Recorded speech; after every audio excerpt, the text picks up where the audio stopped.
Vamos a ver la serie 2 de elementos de química ambiental. En ella vamos a ver la composición del átomo y diferentes magnitudes atómicos moleculares.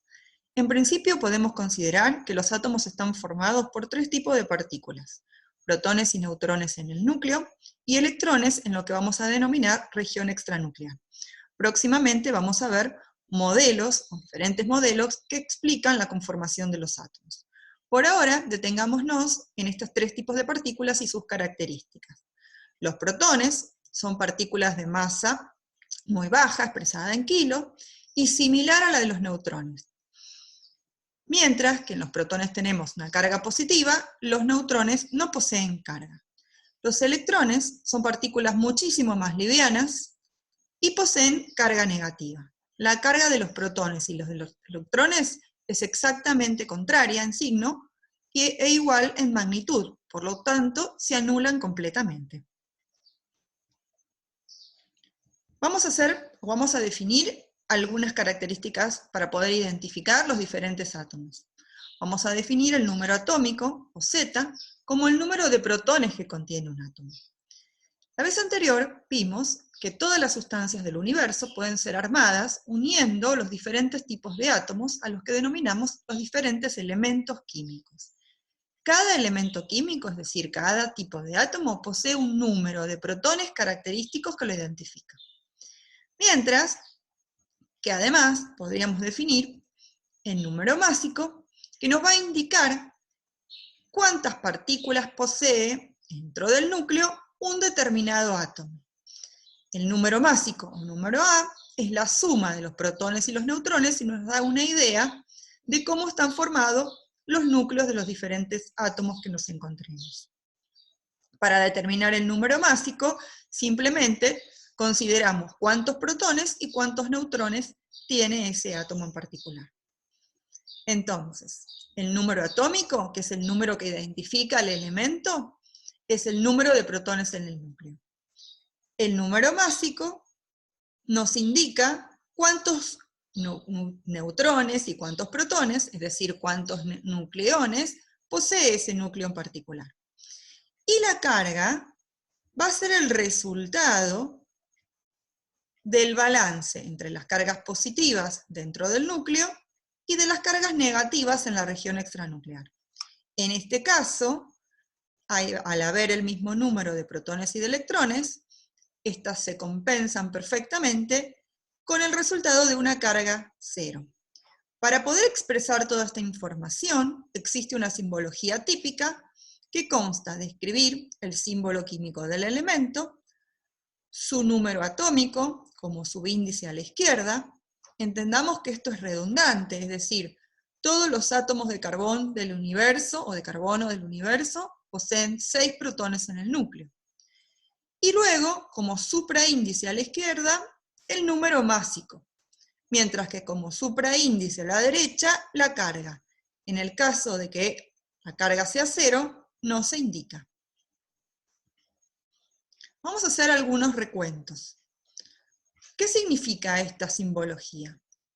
Bien, que se trata del elemento oxígeno y por lo tanto va a tener 8 protones en el núcleo. Digamos que esto es totalmente recíproco. Todos los átomos del universo poseen 8 protones en su núcleo. En este caso particular, este átomo de oxígeno tiene un número másico 18. Con una simple cuenta podríamos comprobar cuántos protones posee en su núcleo, cuántos neutrones y cuántos electrones. Obviamente el número de protones coincide con el número atómico. En el caso de los neutrones, con una sencilla cuenta, indicando que el número másico total es 18, y sabiendo que de esas 18 partículas en el núcleo, 8 son protones, podemos calcular simplemente que los neutrones tienen que ser 10.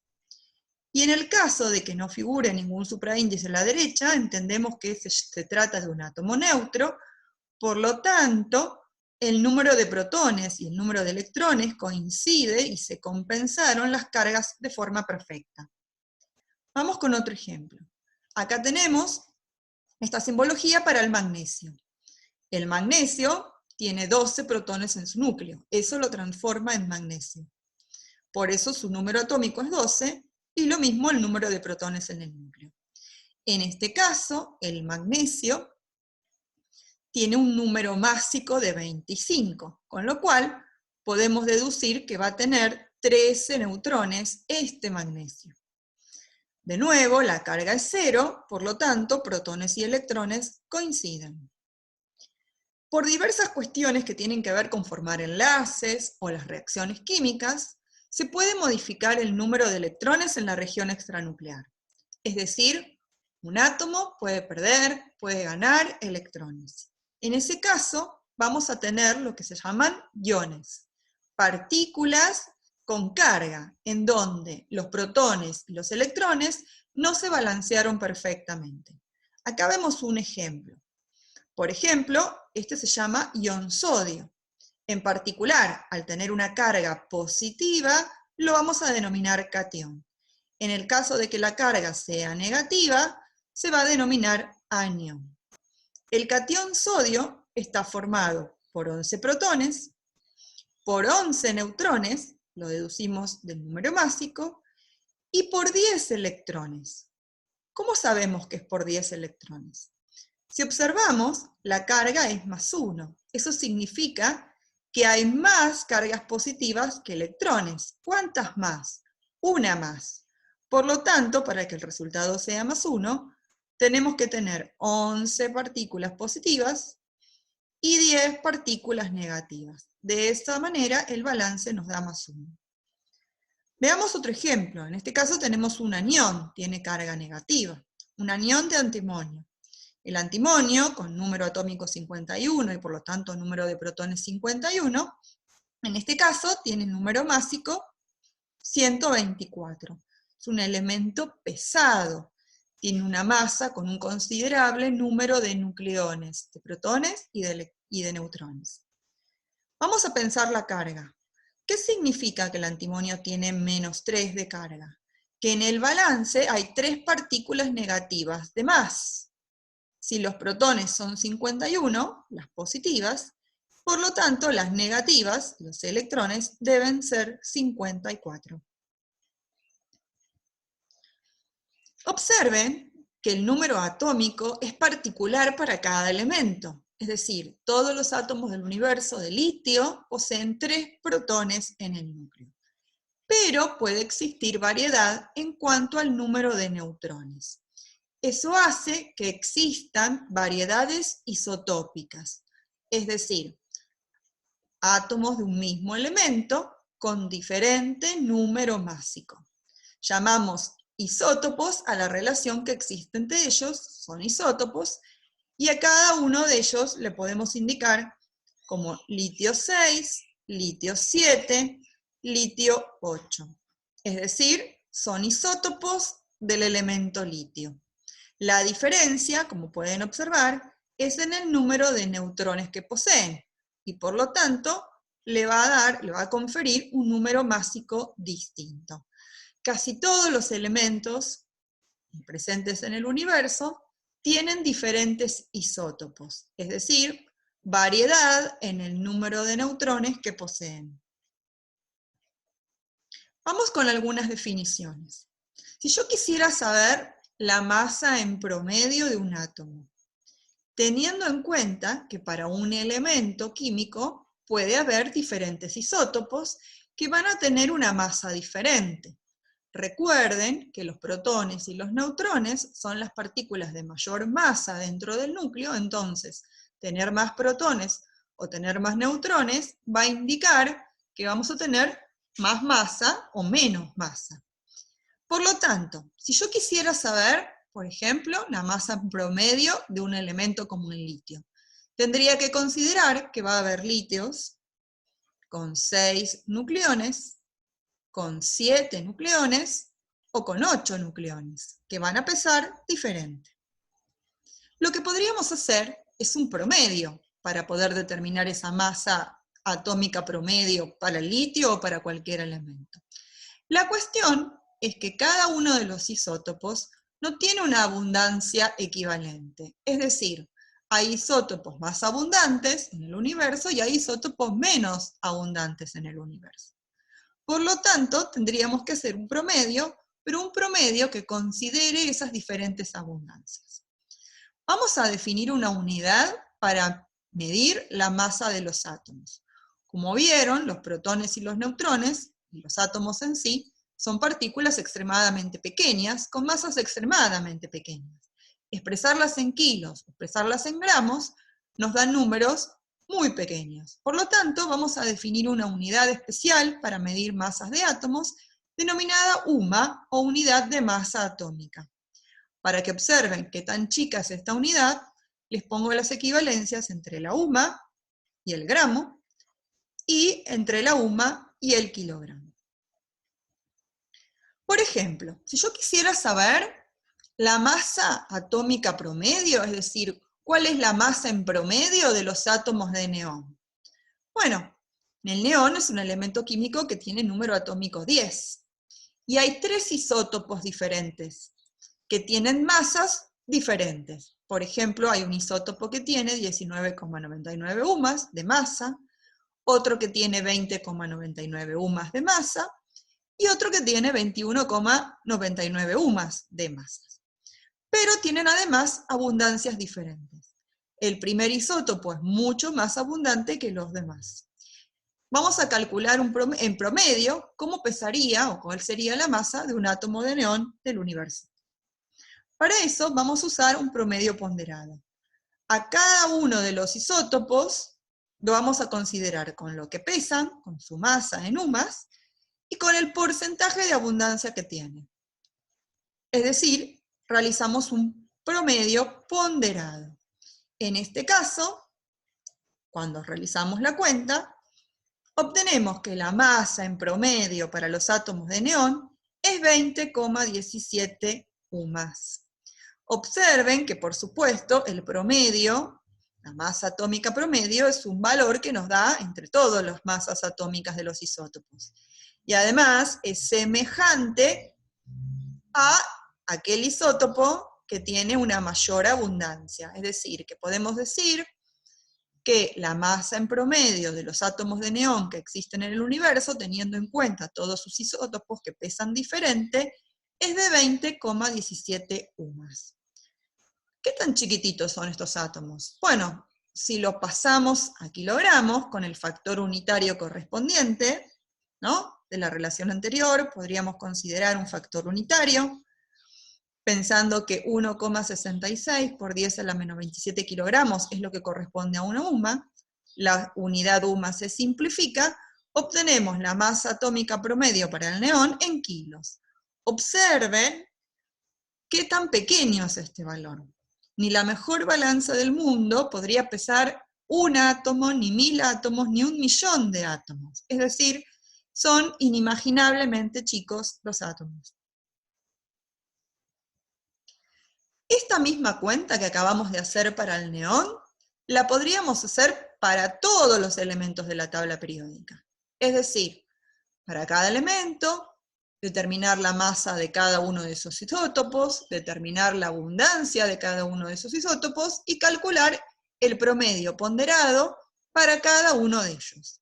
Bueno, esa cuenta ya está hecha, es decir, en la tabla periódica figuran los siguientes datos. Figura el elemento químico, por supuesto, su símbolo, su nombre, figura el número atómico con un carácter muy importante, es decir, con un número grande, el número atómico, que era cuántos protones hay en el núcleo de ese elemento y que lo identifica, y además como información suele estar la masa atómica promedio en UMAS, es decir, cuánto pesan en promedio los átomos de ese elemento. Como verán, hay elementos más livianos y hay elementos más pesados. Aún así, la masa de los átomos, como vimos, es extremadamente pequeña. ¿Qué pasa si en vez de querer saber la masa de un átomo, queremos saber la masa de una molécula, por ejemplo? Para sustancias en donde la partícula que conforma esa sustancia es una molécula. Bueno, supongamos que queremos calcular la masa de la molécula de dicloro. ¿Cómo se les ocurriría calcular la masa de una molécula?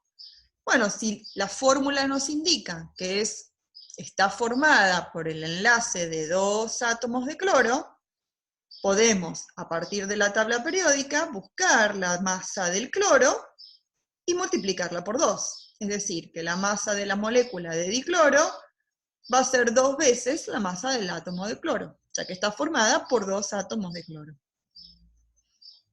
Es decir, la masa de una molécula de dicloro va a estar formada por 2 átomos de cloro, cada uno de ellos pesa 35,45 UMAS en promedio, por lo tanto, las masas de las moléculas de dicloro serán 70,90 UMAS. Pongamos otro ejemplo, si quiero calcular la masa de una molécula de agua, su fórmula me indica que está conformada por el enlace entre 2 átomos de hidrógeno y 1 de oxígeno, por lo tanto, la masa de la molécula será la masa de los 2 átomos de hidrógeno más la masa del átomo de oxígeno. Hacemos la cuenta, que es muy sencilla, y obtenemos la masa de una molécula de agua. Podríamos hacerlo incluso para sustancias que no están formadas por moléculas. Mirando su fórmula, por ejemplo, para el carbonato de calcio, observamos que está formada por un átomo de calcio, un átomo de carbono y 3 átomos de oxígeno. Así que, si sumamos las masas atómicas, obtenemos la masa de lo que vamos a llamar la unidad fórmula, en este caso, ya que no es una sustancia molecular, para el carbonato de calcio. A ver, repasamos. Si ustedes recuerdan, habíamos visto que las sustancias podían estar formadas por átomos, por moléculas o por iones. En el caso de que estén formados por iones, no hay una entidad definida como la molécula, sino que vamos a observar su fórmula y de ahí vamos a obtener lo que se llama la mínima proporción entre iones o átomos, denominada unidad fórmula. Esto lo vamos a profundizar dentro de poco. Por ahora, la unidad fórmula o la fórmula de una molécula son equivalentes, ¿sí? Por ejemplo, ¿nos parece que el carbonato de calcio es pesado? 100 UMAS. Bueno, si lo expreso en kilos, seguimos observando que al ser la UMA una unidad tan pequeña, la masa de una unidad fórmula, una fórmula de carbonato de calcio, es sumamente pequeña. No lo podríamos pesar. Estos datos, saber cuánto es la masa de un átomo, saber cuánto es la masa de una molécula, saber cuánto es la masa de una unidad fórmula, son muy interesantes, pero la verdad son muy poco prácticos. Nunca vamos a poder tener en la vida cotidiana, en nuestro trabajo, en el laboratorio, en la industria, en la naturaleza, un átomo aislado, una molécula aislada o una unidad fórmula aislada. Por lo general, tenemos agregados, números elevadísimos de estas partículas. Entonces, vamos a definir un número grande para ver si cuando juntamos este número de partículas podemos obtener algo que podamos pesar, que podamos medir. Este número, que es la constante de Avogadro, que es un número enorme, nos va a ayudar a transformar esas magnitudes que son nanoscópicas en magnitudes que yo pueda medir en el laboratorio, por ejemplo. ¿Por qué este número tan especial? Vamos a ver qué ocurre cuando lo utilizamos. Habíamos visto que la masa atómica promedio para los átomos de neón era 20,17 UMAS. Y también habíamos visto que si usamos la unidad gramos para determinar cuánto es la masa de un átomo, nos va a quedar un número sumamente pequeño. Acá tenemos la masa de un átomo en gramos. Imposible de medir. ¿Qué pasa si en vez de tener un átomo, tengo este número de átomos? Bueno, simplemente lo que tengo que hacer es, si esta es la masa de un átomo, si yo quiero saber la masa de este número de átomos, lo multiplico. Y obtengo un valor especial, en gramos ahora, ¿no? En donde yo podría medirlo, podría pesarlo si quiero. Pero no cualquier valor. Obtenemos un valor que es idéntico al valor de la masa atómica promedio. nada más que ahora expresada en gramos. Esto trae consecuencias muy impresionantes. ¿Qué significa? Que para el neón, tener 6,02 por 10 a la 23 átomos nos da una masa de 20,17 gramos. Es decir, el mismo número que la masa atómica, pero expresada en gramos. Si yo pudiera medir 20,17 gramos de neón, sabría que inmediatamente adentro contiene 6,02 por 10 a la 23 átomos de neón. ¿Esto vale para el neón? No, vale para todos los elementos de la tabla periódica. La magia es que 6,02 por 10 a la 23 es la inversa de la relación entre la UMA y el gramo. Esto nos va a permitir rápidamente poder saber, a partir de la tabla periódica, cuánto es la masa en gramos de 6,02 por 10 a la 23 unidades, en este caso átomos, para cualquier elemento de la tabla periódica. Por ejemplo, voy a la tabla periódica y observo que la masa atómica promedio para el sodio es 22,99 UMAS. Gracias a Avogadro podemos decir que si a ese mismo número le pongo la unidad gramos, en 22,99 gramos de la sustancia sodio, voy a tener 6,02 por 10 a la 23 átomos de sodio. Lo mismo para el calcio, 40,08 UMAS, se transforman en 40,08 gramos, y ahora en vez de ser la masa de un átomo de calcio, es la masa de 6,02 por 10 a la 23 átomos de calcio. Lo mismo para el mercurio, lo mismo para cualquier elemento que yo elija de la tabla periódica. Imagínense que yo, midiendo cuánto mercurio tengo, puedo saber cuántos átomos hay. Es increíble. Para no andar expresando el número de átomos, que es un número muy grande, 6,02 por 10 a la 23, a ese número le vamos a poner un nombre. Hay muchos números que tienen nombres. Por ejemplo, docena es un nombre que le podemos aplicar al número 12, a 12 unidades. Centena es un nombre que le podemos aplicar al número 100. 100 unidades es una centena de unidades. En este caso, el nombre que recibe este número es el nombre de mol. El mol es una de las 7 unidades fundamentales y que nos va a indicar qué cantidad de sustancia tenemos. Entonces, definimos cantidad de sustancia a cuántos moles de sustancia son, sabiendo que cuando decimos mol, estamos refiriéndonos a 6,02 por 10 a la 23 partículas. Por lo tanto, si sabemos que en 22,99 gramos de sodio hay 6,02 por 10 a la 23 átomos de sodio, y que 6,02 por 10 a la 23 átomos o partículas son un mol de esas partículas, podemos decir que en 22,99 gramos de sodio también hay un mol de átomos de sodio. Observen la equivalencia entre un mol y el número 6,02 por 10 a la 23. Son diferentes formas de cuantificar la sustancia. En masa, cuya unidad es gramos, en número de partículas, o en cantidad, cuya unidad es el mol. Esta masa, la masa que es particular para cada sustancia, porque nos está indicando cuánto contiene 6,02 por 10 a la 23 partículas, o sea, un mol de partículas, se define o queda definida como la masa molar, M mayúscula, que es la masa, expresada en gramos, de un mol de partículas para esa sustancia. También la podemos expresar en forma abreviada, es decir, indicar esta equivalencia de esta forma. La masa molar para el sodio es 22,99 gramos cada un mol. Para el calcio es 40,08 gramos cada un mol.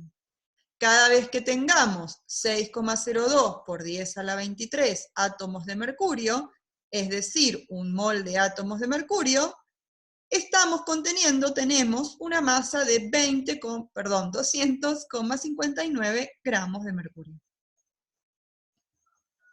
Recordamos entonces, mol es la unidad de cantidad de sustancia y equivale a 6,02 por 10 a la 23 partículas.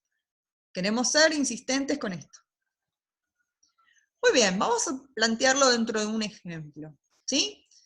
Se supone que tenemos una muestra de 500 gramos de mercurio. Queremos saber qué cantidad de sustancia corresponde y qué número de átomos presentes contiene. Entonces, al saber qué es mercurio, podemos ir a la tabla periódica y buscar su masa atómica promedio, que es la masa de un átomo y viene expresada en UMAS. Gracias a Avogadro, podemos escribir ese mismo número y obtener lo que ahora llamamos la masa molar del mercurio. ¿Cuántos gramos son un mol? Si la masa molar del mercurio es 200,59 gramos por mol, ¿esto qué significa? Significa que en 200,59 gramos de mercurio hay 6,02 por 10 a la 23 átomos de mercurio. Que es lo mismo que decir, hay un mol de átomos de mercurio. A partir de estas relaciones, que son equivalentes, masa, número de partículas o cantidad, podemos obtener factores unitarios. Factores unitarios inteligentes que nos permitan, por ejemplo, calcular en los 500 gramos de mercurio qué cantidad de mercurio hay, es decir, cuántos moles. Si queremos simplificar gramos de mercurio y queremos que aparezcan moles de átomos de mercurio, podemos usar este factor unitario. ¿De dónde salió? De la equivalencia entre que un mol de átomos de mercurio son 200,59 gramos.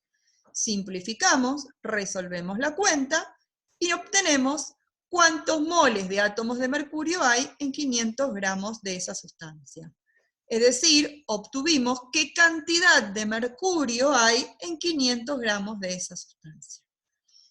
Por otro lado, si queremos saber el número de átomos de mercurio que hay en 500 gramos, esto es maravilloso. Imagínense contar átomo por átomo. Imposible.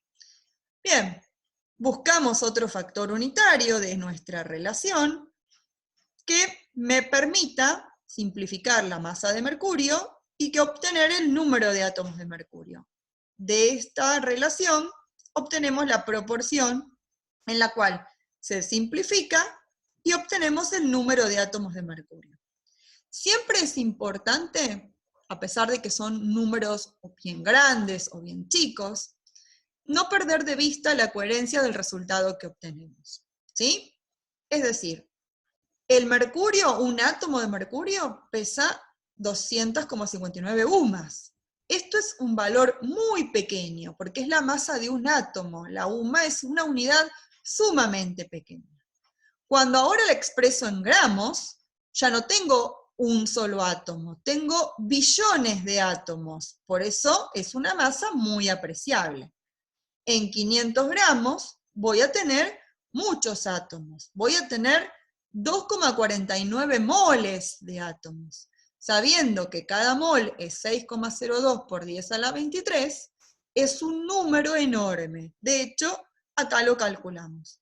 Y eso es coherente, ya que en 500 gramos de mercurio, que es una masa apreciable, esperamos encontrar billones y billones de átomos de mercurio que son extremadamente pequeños. ¿Qué pasa cuando quiero definir la masa molar, pero ahora para sustancias que están formadas por iones o por moléculas? Bueno, habíamos visto que podíamos calcular la masa molecular. Lo hicimos para el agua. Si una molécula está formada por 2 átomos de hidrógeno y 1 de oxígeno, la masa de la molécula es la suma de la masa de todos los átomos. Si en vez de considerar un solo átomo de hidrógeno, consideráramos 6,02 por 10 a la 23 átomos de hidrógeno, en vez de tener la masa en UMAS, podríamos expresar la masa en gramos, la masa molar del hidrógeno. Si en vez de tener un solo átomo de oxígeno, tengo 6,02 por 10 a la 23 átomos de oxígeno, tengo la masa molar del oxígeno, en gramos por cada mol.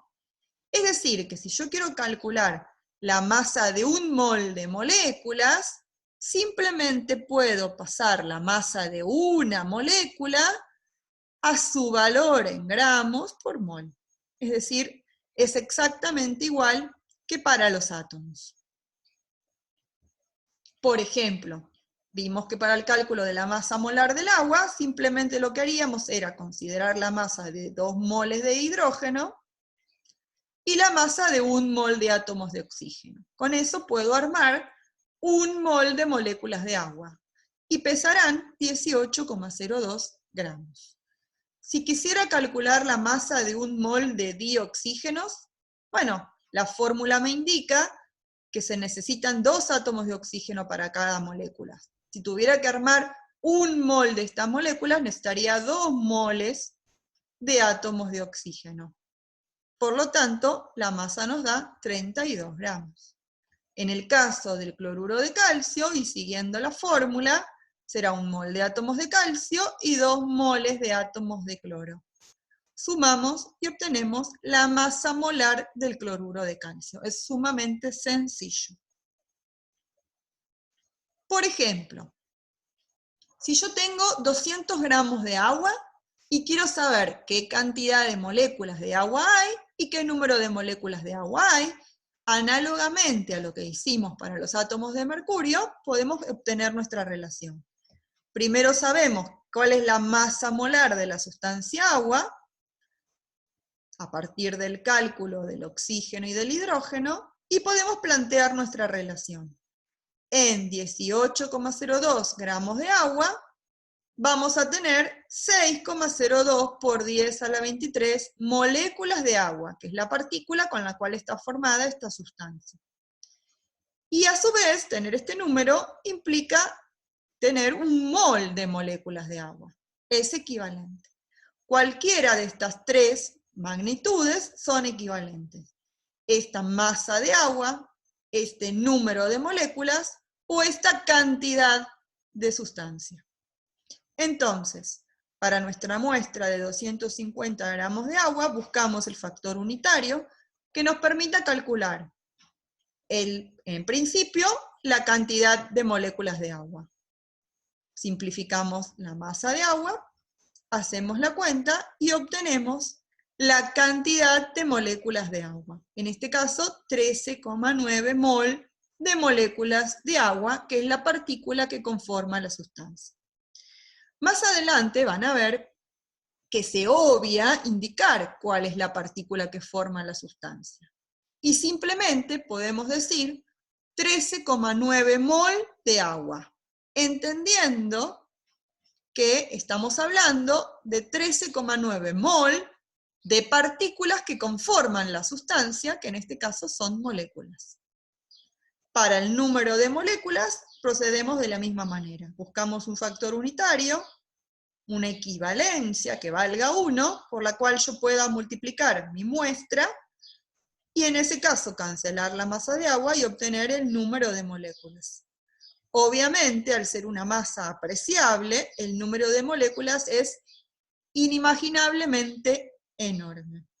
Acá les dejo una formulita que puede ser útil, en donde otra manera de pensar cuál es la cantidad de una sustancia, N, cantidad, es comparar en una determinada masa cuántas veces entra su masa molar. ¿Sí? Los invito a practicar con esta fórmula, con las unidades correspondientes, como una manera sencilla de calcular cantidad de sustancia para una determinada masa. Bien, por último, vamos a pensar que a partir de las masas molares podemos calcular qué aporte, por ejemplo, de alguno de los elementos químicos posee, o qué proporción de ese elemento químico está en la sustancia. Miremoslo con un ejemplo. Si tengo un fertilizante llamado urea, que tiene esta fórmula, y vemos que dentro de la sustancia está el elemento nitrógeno. ¿Qué masa de nitrógeno contendrá 500 gramos de toda la sustancia? Vamos a hacer el siguiente truco. Vamos a calcular la masa molar de la sustancia urea. Su fórmula nos indica que está formada por carbono, un átomo, oxígeno, un átomo, y 2 átomos de nitrógeno y 4 de hidrógeno. Con todos estos átomos formaríamos una partícula, una unidad elemental, en este caso una molécula, para esta sustancia. Para calcular la masa molar de la urea, entonces deberíamos sumar cuánto pesa el carbono, cuánto pesa el oxígeno, cuánto pesa el nitrógeno que está contenido, al ser 2 lo multiplicamos por 2, y cuánto pesa el hidrógeno contenido en la sustancia. 4 veces la masa molar del hidrógeno. Realizamos la suma y obtenemos la masa molar de la sustancia, es decir, cuántos gramos corresponden a un mol de moléculas de urea. Ahora, para llegar a este resultado, observamos que de esos 0,07 gramos de urea, que es la sustancia total, dentro hay 28,02 gramos que serían nitrógeno. Es decir, si consideramos la sustancia por completo, en este total de sustancia, 28,02 gramos corresponden al nitrógeno. Es decir, puedo obtener una relación entre el nitrógeno y toda la sustancia. Cada vez que haya 60,07 gramos de urea, adentro vamos a tener 28,02 gramos de nitrógeno. Eso lo podemos usar para aplicar un factor unitario y obtener para los 500 gramos de urea cuántos gramos son nitrógeno. Simplificamos los gramos de urea y obtenemos los gramos de nitrógeno presentes. ¿Qué significa? Que cada vez que yo tenga 500 gramos de urea, por ejemplo, cada vez que aplique 500 gramos de este fertilizante, dentro estoy conteniendo 233 gramos que son nitrógeno, que en este caso, por ejemplo, es el componente de interés para la fertilización. Otra cosita que podríamos agregar es determinar qué porcentaje de nitrógeno posee este fertilizante. Es decir, obtener una relación porcentual entre el componente nitrógeno y el sistema total, que es la urea. Bueno, es la misma relación. Cada vez que hay 28,02 gramos de ese componente, en un total de 60,07, eso corresponderá a un 46,65% de nitrógeno. Bueno, es un tema donde hay que remarcar ciertas definiciones: masa atómica, masa molecular, masa molar, y ejercitar mucho estas cuentas que estuvimos viendo juntos.